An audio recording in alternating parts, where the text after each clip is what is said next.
অনেকেই জানেন যে গত দুদিন মানে 16 তারিখ এবং আজ এই গ্রীষ্মের দাবদাহকে উপেক্ষা করে প্রথম দিনে যে জমায়েত ছিল সে তুলনায় আজকের জমায়েতে অনেক অনেক নতুন মুখ, যারা অনেক বোনেরা, দিদিরা, গৃহবধূরা অনেকেই আজকে এসছেন বিভিন্ন দূর দূর জেলা থেকে। বিভিন্ন ইউটিউবে বা সংবাদপত্রের মাধ্যমে বা কাগজে পড়ে তারা আজকে রাজপথে এসছে। অনেকের সাথে কোনো জেলা গ্রুপেও তারা নেই। তো আগামী দিনেও চাইছি যে আগামী দিন বলতে আগামীকাল আন্দোলনে আসার জন্য, প্রত্যেকেরই আন্দোলনে আসার জন্য। কারণ সরকার এখন চাকরি হারাদের নিয়ে কিন্তু ব্যস্ত। চাকরি হারাদের কিভাবে তাদেরকে পুরনো চাকরি তাদের বহাল রাখবে সেই সিদ্ধান্তে নেয়ার ক্ষেত্রে কিন্তু তারা ব্যস্ত আছে। কিন্তু এই আমরা দীর্ঘদিনের বঞ্চনার শিকার, এদের তো চাকরি এই গেল, আর আমরা এই 7টা বছর নতুনরা সুযোগ পাইনি। এর থেকে বঞ্চনার কথা আর কিছু বলা যায় না। আর দিকে দিকে প্রত্যেকটা চ্যানেল যখন চাকরি হারাদের নিয়ে নিউজ করছে, তো আমাদের নিউজটা কিন্তু হারিয়ে যাচ্ছিল। কিন্তু আজকে আমরা চেষ্টা করেছি অন্ততপক্ষে আমাদের নিউজটা মুখ্যমন্ত্রী বা রাজ্যের প্রত্যেকটা শ্রেণীর মানুষের কাছে যায়, সেদিকটা কিন্তু চেষ্টা করেছি। আগামীকাল জমায়েতটা কিন্তু খুব দরকার, না হলে কিন্তু আর আন্দোলনের পথে যাব না। টানা রোদে, সকালের টাইমে টানা রোদে বসে তীব্র মাথার যন্ত্রণা হচ্ছে এখন। তারপরেও নদিয়া জেলা থেকে বলল, দাদা একটা লাইভ করো। সোমবারে নদিয়া জেলার ডিপিএসসি অভিযান হবে। নদিয়া থেকে যারা লাইভ দেখছেন তাদের উদ্দেশ্যে বলবো,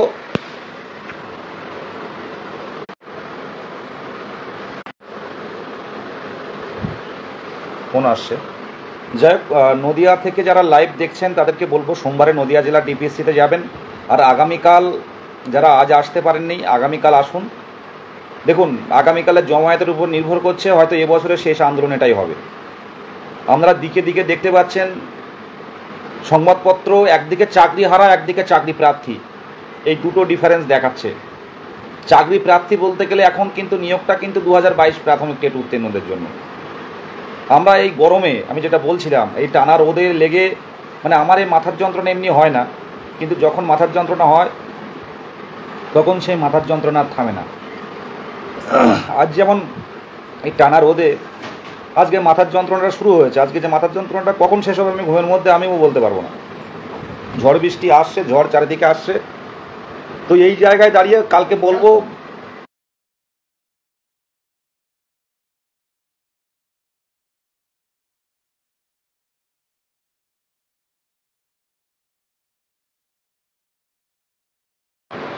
আগামীকালকের জন্য প্রত্যেকেরই আসার অনুরোধ। হয়তো এবছরে হয়তো শেষ আন্দোলন আগামীকাল হবে, আর আর রাজপথে নামবো না। প্রত্যেকের উদ্দেশ্যে বলছি যে নোটিফিকেশানটা কিন্তু আমাদের চাই। যদি 32,000 কোনো না কোনোভাবে, যদি 32,000-এর কোনো সমস্যা তৈরি হয় ভোটের আগে, বুঝতে পারছি কিছু না কিছু হলেও বুঝতে পারছি পরিস্থিতি কোন দিকে যাচ্ছে, ভোটের আগে যদি কোনো না কোনোভাবে 32,000 নিয়ে কোনো সমস্যা তৈরি হয়, নোটিফিকেশান কিন্তু আসবে না। তার আগে এই ওবিসি সমস্যা তার আগে মিটে যাচ্ছে। ওবিসির মামলার কথা বলবেন না, ওবিসি সমস্যার কথা বলবেন। সবাই বলে যে ওবিসি মামলা কবে সমাপ্তি হবে, ওবিসি সমস্যা কবে সে সমাধান হবে। কথাগুলো বলছে একটু যারা বোঝার বুঝে নিচ্ছে। প্রপার ওয়েতে ওবিসি হয়নি, সে প্রপার ওয়েতে এখনও হচ্ছে। এই রিপোর্ট গিয়ে জমা পড়বে হাইকোর্টে গিয়ে, সুপ্রিম কোর্টে গিয়ে। সুপ্রিম কোর্ট যেটা বলছে, সুযোগ দেওয়া হয়েছে, কিছু 3 মাসের জন্য সুযোগ চেয়েছে প্রপার ওয়েতে সব কিছু করার জন্য, সেটা শেষ পর্যায়ে চলে এসছে। তো এটা কাজ মিটে যাবে। এবার সাথে সাথে নোটিফিকেশানটা আমাদের আনতে হবে, শূন্যপদ 1 মাস পরে দিক। তাহলে 32,000 নিয়ে কোনো সমস্যা দেখা দিলেও আমাদের কথা কিন্তু মানে আমাদের কাজটা একটা প্রসেস চলে আসবে, তখন কিন্তু কেউ কিছু বলতে পারবে না। এই জায়গায় দাঁড়িয়ে মুখ্যমন্ত্রীর হস্তক্ষেপ চাই, এই দাবিতে পথে নামুন। চারিদিকে দিকে দিকে অনেকজন সাংবাদিক এসেছিল, কথা বলছিলাম, তা ওনারাই বলছে যে তোমাদের কি হবে বিদেশ, বুঝতে পারছি না এই পরিস্থিতি। এই দীর্ঘদিন ধরে আন্দোলন করতে করতে তোমাদের সাথে একটা সম্পর্ক তৈরি হয়ে গেছে। তো সেই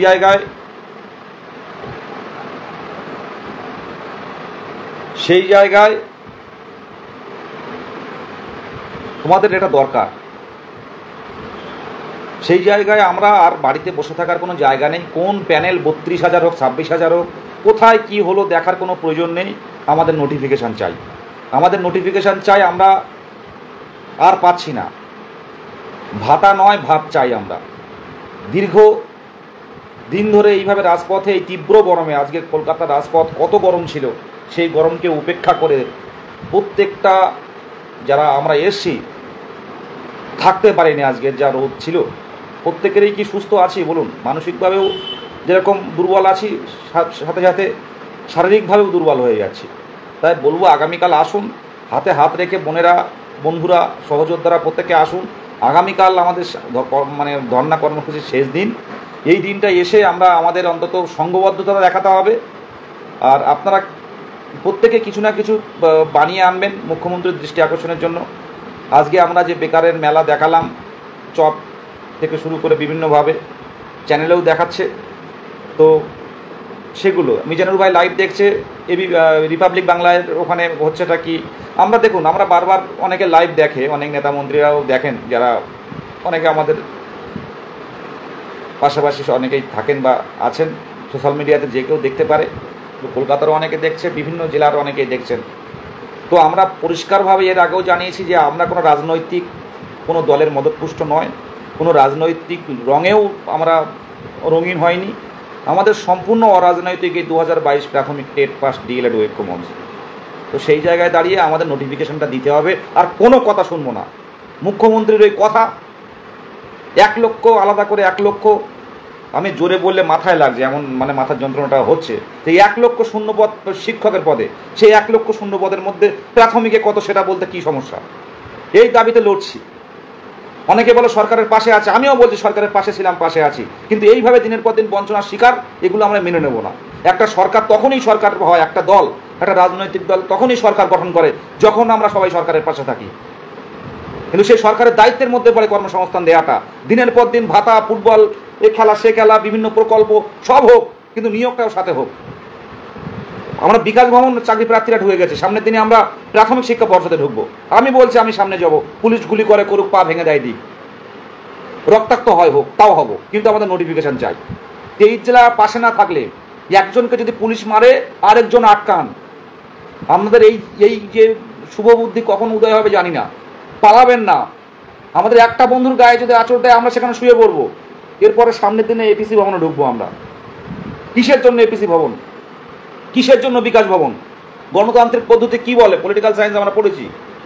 একটা নির্বাচিত সরকার একটা নিয়োগ করছে, তাতে দুর্নীতি ঢোকাচ্ছে, অযোগ্যতা ঢুকিয়ে দিচ্ছে। কি কারণে? অন্যান্য পেশায় হতে পারে, অন্যান্য গ্রুপটির ক্ষেত্রে আপনারা স্বজন পোষণ করতে পারেন, কোনো সমস্যা নেই, কিন্তু শিক্ষক যেখানে শিক্ষার্থীকে আগামী দিনে ভবিষ্যৎ তৈরি করবে, সেখানে কিসের এত দুর্নীতি? এগুলো বলতে গেলে তখন আমরা রাজনৈতিক দল, আলাদা রাজনৈতিক দলের পুষ্ট, কোনো রাজনৈতিক দলের মধ্যে নেই আমরা। কোনো বিরোধী নেতা, বিরোধী দল কেউ আমাদের সাপোর্ট নেই, আমাদের পাশে কেউ থাকে না। আমরা আমাদের লড়াই আমরা করে নেব, আমরা ছিনিয়ে নেব। প্রত্যেকেই বলবো যে আসুন, সংঘবদ্ধ হন। আমার ভাইকে যদি পুলিশ গায়ে হাত দেয়, আমরা সেখানে শুয়ে পড়বো। প্রত্যেককে মারুক পুলিশ। আমরা আগামী দিনে যদি আমাদের নিয়ে এই ওবিসি সমস্যার সমাধানের মেটার সাথে সাথে যদি কথা বলছে, পরিষ্কারভাবে দিচ্ছি, যদি নোটিফিকেশান না আসে, আমরা কিন্তু পর্ষদে ঢুকবো। আর আপনাদের কারা কারা ঢুকতে চান, মানসিকভাবে প্রস্তুতি নিন। আমরা পর্ষদের মধ্যে গিয়ে কিছু করবো না, পর্ষদের গেটেই বসবো। আমাদের নিয়ে কিছু ভাবনা হোক, তারপরে আমরা অন্য কিছু নিয়ে ভাববো। আমরা সেখান থেকে বেরোবো না। থাকুক গৌতম পাল মহাশয় পর্ষদের মধ্যে সারাটা রাত। 2017 সালের প্রাথমিক টেট নোটিফিকেশান হয়েছিল, নতুন করে আর টেট কেউ যুক্ত হতে পারেনি। 17-19 শেষ ডিএলএড ব্যাচ যারা 2017 টেট নোটিফিকেশানের সাথে ফর্ম ফিল আপ করতে বলেছিল, 18-20 সেশনের পর থেকে 5 বছরে রাজ্যে নতুন করে ডিএলএড যারা পাশ করেছিল তারা কিন্তু টেট দিতে পারেনি। তারা 2022-এর ডিসেম্বরের 11 তারিখে টেট দিল। তখন পার্থ চট্টোপাধ্যায় অ্যারেস্ট হয়েছে, চারিদিকে দুর্নীতির আবহ। একটা বড় করে টেট নিয়ে, ঘটা করে টেট নিয়ে যথারীতি 2023 সালের ফেব্রুয়ারির 10 তারিখে রেজাল্ট পাবলিশ করা হলো। সাংবাদিক বৈঠক করে জানানো হলো যে আর কোনো টেট পাস বসে থাকবে না, বছরে 2বার নিয়োগ হবে। এটা আপনাদের কানে বাজে না? আগামীকাল আসুন, আগামীকাল আসুন। আমি কথা বলছি, কথার তালে তালে আমার মাথার মধ্যে এইখানটার যন্ত্রণা, মানে এই সারাদিন রোদের যন্ত্রণাটা চাপ দিচ্ছে, ধাক্কা দিচ্ছে। মিথ্যা কথার কোনো জায়গা নেই। প্রত্যেকটা জিনিসপত্র গুছিয়ে রেখে, মাইক সেট সব গুছিয়ে রেখে, যেসব বসার জায়গা গুছিয়ে রেখে, প্ল্যাকার্ড ফেস্টুন গুছিয়ে রেখে পার্থ আমি সবার শেষে বাড়িতে এসেছি। ঘাম বসে, গায়ের ঘাম বসে, টানা রোদটা মাথায় লেগে এমনি শরীর অসুস্থ, কিন্তু আগামীকাল যেতে হবে। আজ গেছি কাল যাবো না বললে তো আর হবে না, চলবে না। চলবে, কিন্তু এইভাবে চলবে। যারা যারা এই অ্যাক্টিভলি, মানে যারা না আসলে মনে করুন ধর্না চলবে, কারোর জন্য আটকাবে না, কিন্তু দায়িত্ব অনেকের কাছে থাকে। সেই দায়িত্ব যারা আছে তাদের না গেলে কিন্তু ধর্না চলে না। আমাদের 23 জেলার প্রত্যেকটা, সেই কোচবিহারের সাধন থেকে শুরু করে, পশ্চিম বর্ধমানের অক্ষয় থেকে শুরু করে, এরকম জেলায় জেলায় সবাই আছে। উত্তর মালদার প্রসেনজিৎ শুভঙ্কার থেকে শুরু করে, মুর্শিদাবাদের আমাদের শ্রীকান্ত থেকে শুরু করে, হাকিম ভাই ছিল থেকে শুরু করে, পশ্চিম মেদিনীপুর শফিউল্লাহ ভাই আশিস থেকে শুরু করে, হাওড়া শুভজিৎ থেকে শুরু করে, পূর্ব বর্ধমান ইন্দ্র সদানন্দা থেকে শুরু করে, 24 পরগনা আমাদের সুভাষ হাফিজুর রহমান থেকে শুরু করে, উত্তর চব্বিশ পরগনা অদিতি মোহিত পার্থ আমি থেকে শুরু করে, এবং প্রত্যেকটা জেলার কিন্তু ক্যান্ডিডেটদের কন্ট্রিবিউট আছে। আর তাছাড়াও এই আমাদের মিজানুর ভাই লাইভ দেখছে, বসিরহাটের গঙ্গায় বাড়ি, সে কোনো অ্যাডমিন নয়, কিন্তু তাদের এই যে ঐক্য মঞ্চের কন্ট্রিবিউটটা অনেক বেশি, তাদের পরিশ্রমটা অনেক বেশি। আজকে সাউথ 24 পরগনার দিবাকর, আমি গিয়ে দেখলাম সবাই বসে গেছে, তো পার্থকে বললাম ডিটিপি করে দিতে। আজকে বেকারের মেলার মানে পার্থ সাথে সাথে ডিটিপি করে দিল, আমি দিবাকরকে পাঠিয়ে দিলাম, কাউকে চপ আনতে বললাম, যে যার মতো বেরিয়ে গেল। এই তো তারুণ্যের শক্তি, এই যে ঐক্যবদ্ধ, এই 22 স্টেটের আবেগ। কেউ চপ নিয়ে আসলো, কেউ ফুচকা নিয়ে আসলো, কেউ গ্যাস নিয়ে আসলো, সাথে সাথে কলেজ স্ট্রিটের মতো একটা জায়গায়। প্রত্যেকেই স্বপ্ন পূরণ হোক। আমি একদম এই সন্ধ্যায় আমি এই উদ্দেশ্যে বলছি, অনেকেই লাইভে আছে, লাইভে দেখছে যারা আজকে ধর্ণা মঞ্চে গেছিল। আগামী বছর এইরকম দিনে যেতে হবে না। এই কয়েকটা দিন একটু চালিয়ে নিন, এই কয়েকটা দিন এই ওবিসি সমস্যা সমাধান হলেই নোটিফিকেশনটা বের করে আনি, তাহলে সামনের দিনে কোনো আইনি জটিলতা হলে আমাদের তার মধ্যে পড়তে হবে না। আর নদিয়া জেলায় যারা লাইভ দেখছেন, মেনলি লাইভটা সেই কারণেই করা, আগামী সোমবার নদিয়া জেলার ডিপিএসসি হবে। আগামী সোমবার নদিয়া জেলায় যাদের বাড়ি বা আশেপাশে মুর্শিদাবাদ জেলা বা উত্তর 24 পরগনার যদি কিছু অংশ থাকে, আপনারা যান নদিয়া জেলার ডিপিএসসিতে, জানান যে কত শূন্যপদ আছে। যদি ছিনিয়ে আনতে পারেন, 60টা বছর কোনো চাপ থাকবে না। আমাদের যে স্বপ্ন শিক্ষার্থীদের সামনে থাকা, সেই শিক্ষার্থীদের সামনে এই জীবনটা থাকতে পারবেন। শূন্য পদের দাবিতে লড়াই চলবে, এমন পরিস্থিতি তৈরি করতে হবে যে শূন্য পদটা আমাদের আগে জানাতে হবে। আজকে চাকরি হারাদের নিয়ে সরকার যে পরিস্থিতি তৈরি হয়ে আছে, কিচ্ছু করতে পারছে না। সেই মতো কিন্তু 2022-এর প্রাথমিক টেটের কিন্তু কোনো কেস নেই। তাই বড় নিয়োগ সরকারকে দিতে হবে। 1 লক্ষ শূন্যপদ মুখ্যমন্ত্রীর মুখের কথা, সেটা বাস্তবে দেখাতে হবে এটা। আর এটা দেখানোর জন্য সংঘবদ্ধতা জরুরি। যে কোনো মুহূর্তে 2000 ছেলেমেয়েরা পথে নামতে পারবে, এই জায়গাটা তৈরি করা জরুরি। আপনারা দেখেছেন যে আন্দোলনের 2022 প্রাথমিক টেট উত্তীর্ণদের স্বার্থের আন্দোলন, এখানে কোনো ঐক্য মঞ্চ না অন্য কেউ নয়, লড়াইটা প্রত্যেকের স্বার্থে হচ্ছে। প্রত্যেকে আসুন, আগামীকাল দেখে কিন্তু আগামী দিনের আন্দোলনটা করতে হবে কি করতে হবে না সেই সিদ্ধান্ত নেব। পরিষ্কারভাবে বলছি, যারা গেছেন তাদেরকে কুর্নিশ জানাই এই গরমে, আগামীকালকের জন্য শুভেচ্ছা জানাই যারা আসতে চাইছেন। এটুকু বলে শেষ করলাম। অনেক মাথার যন্ত্রণা করছে, আমাদের অনেকেই ভালো নেই, প্রত্যেকেই স্বার্থ কিন্তু প্রত্যক্ষভাবে প্রত্যেকের স্বার্থ জড়িয়ে আছে। আজকে যদি আমাদের প্যানেলের নামটা যেদিন আমরা দেখতে পাবো, এত নম্বরে প্যানেলের নাম, বাড়ির থেকে এত দূর স্কুল, এখানে অন্য জেলায় পড়েছে, যেটুকুই হোক না কেন, আমাদের স্বপ্ন পূরণের স্বার্থে আমরা রাজপথে নামতে বাধ্য। এই জেদটা আনুন নিজের মধ্যে। আজকে অনেক পুরনো ক্যান্ডিডেটরা যারা কোনোদিন রাজপথে নামবো না বলে যারা ভেবেছিল যে আমাদের রাজপথে নামতে হবে না, রাজপথে নামবো না, তারা কিন্তু আজকে রাজপথে নেমেছে। অনেকে এসছেন যারা কিন্তু কোনোদিন রাজপথে নামেনি, বলছে দাদা কোনোদিন রাজপথে নামবো, আমার আসার ইচ্ছে ছিল না, কিন্তু আমরা অপেক্ষা করে বুঝলাম যে রাজপথে না নামলে আমাদের অধিকার ছিনিয়ে নিতে পারবো না, কারণ চাকরি হারাদের নিয়ে সরকার ব্যস্ত, নতুন নিয়োগ কী করে হবে।